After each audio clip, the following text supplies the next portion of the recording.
Hey guys, just wanted to make a video about tap strafing on controller. I've seen a lot of new videos come out lately, basically coming around how to tap strafe, how to move like this on controller. But one thing I've noticed is that not all of them actually show you the proper way how to do it or how to maximize your potential with it even. A lot of them will allow you to tap strafe, but you might only get maybe a little bit more than 90 degrees turn.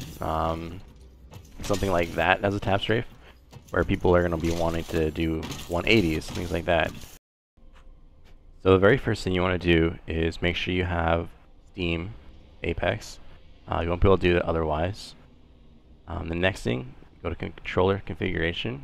Now if you don't see that, go to your settings here, go to properties, controller general settings, and Xbox configuration or PS4 configuration, whatever controller you use.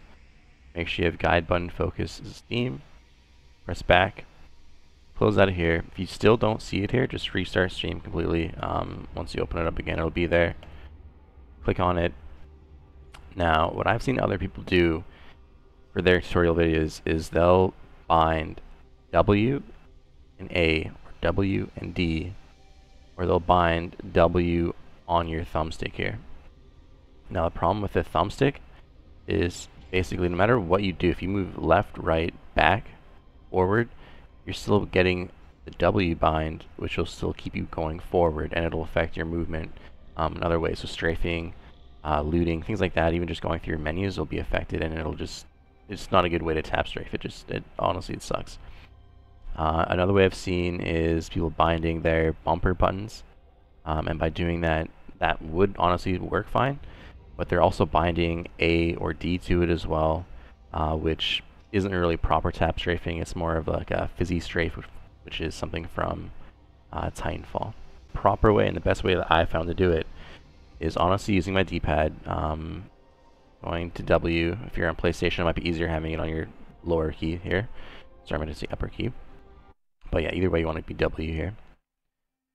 Now, once you have it here,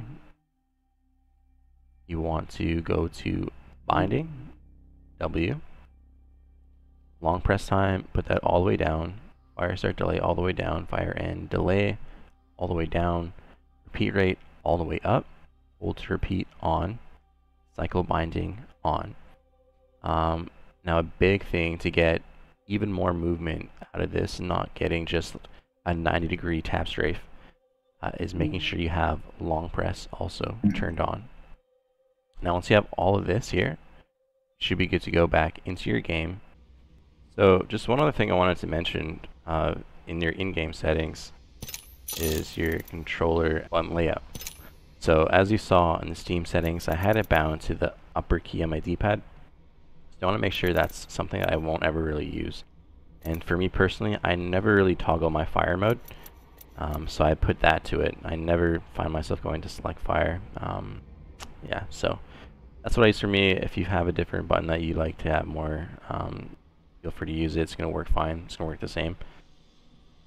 Just know that you really won't be able to use that action that you bind it to anymore. It's going to be your tap strafe button essentially. So just from here, I'm just going to show you some examples of it. Ooh, that's got a kick. There you go. You're going to be able to go all the way around. All you're doing is using your right thumbstick to look. This one here.